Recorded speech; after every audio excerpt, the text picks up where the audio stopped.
Olá! No vídeo de hoje, a gente vai falar sobre aprender uma nova língua. Eu costumo dizer que aprender uma nova língua é aprender uma nova forma de ver o mundo, de ver a realidade, de ver as coisas, as ações, os sentimentos, o tempo, os adjetivos. É uma nova forma de aprender os relacionamentos interpessoais. É muito, muito interessante e eu achei extremamente enriquecedor. E eu aprendi inglês adolescente e alemão adulta, e eu posso dizer que a experiência foi completamente diferente porque eu vi com outro olhar aprender uma nova língua.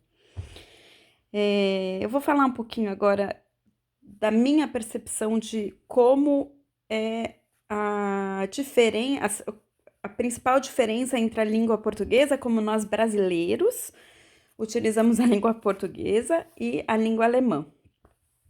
O brasileiro, ele utiliza a língua portuguesa de maneira muito subjetiva.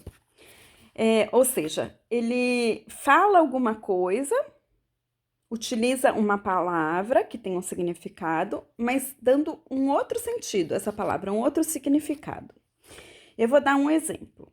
A gente fala, me vê um cafezinho, por favor? E o meu professor de alemão, que era nativo, ele era alemão lá no Brasil, então ele teve a experiência de viver no Brasil e aprender a língua portuguesa. Ele falou assim: no início eu não entendia por que a pessoa falava, me dá um cafezinho, e vinha um cafezão, vinha um copo cheio de café.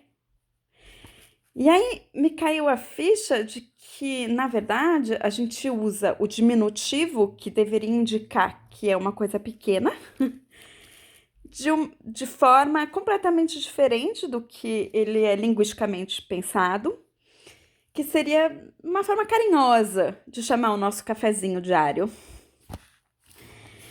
E o alemão, ele utiliza a língua alemã de forma muito precisa e objetiva.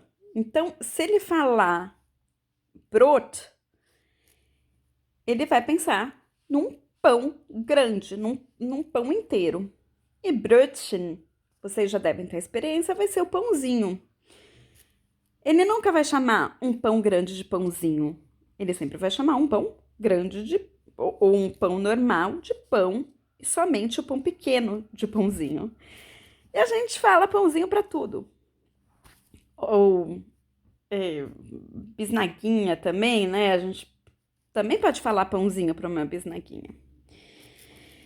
E não só o alemão ele usa a língua de forma objetiva, como também a língua é muito, muito precisa.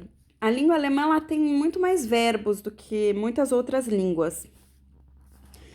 E é muito interessante, eu vou dar um exemplo do verbo aufwecken und aufwachen.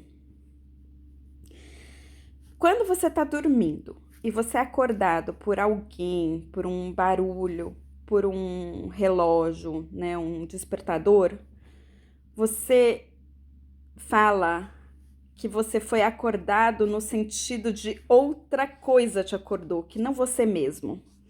E aí você usa o verbo aufwecken. Se você acordar espontaneamente, naturalmente, você vai usar o verbo aufwachen. E isso, quando eu aprendi, eu não conseguia acreditar que eles diferenciavam essas duas coisas. E me trouxe a noção de com quanta precisão a língua é usada. Isso é muito importante para nós estrangeiros sabermos que quando a gente fala agora, eles entendem como agora. Então, outro dia a gente estava almoçando e eu falei alguma coisa para o meu marido, agora. E ele falou, mas a gente está almoçando. Aí eu falei, não, eu não quis dizer agora, agora, agora. Eu quis dizer assim que eu terminar de almoçar. Para mim parecia óbvio que, logicamente, não era exatamente agora, mas para eles é. Porque eles utilizam a linguagem dessa forma. Eu espero que vocês tenham gostado, que seja muito útil. É muito importante esse vídeo e é muito importante ter isso em mente. Não use a linguagem com um sentido que ela não tem, porque eles não vão entender, porque não é assim que eles usam a língua. Até a próxima!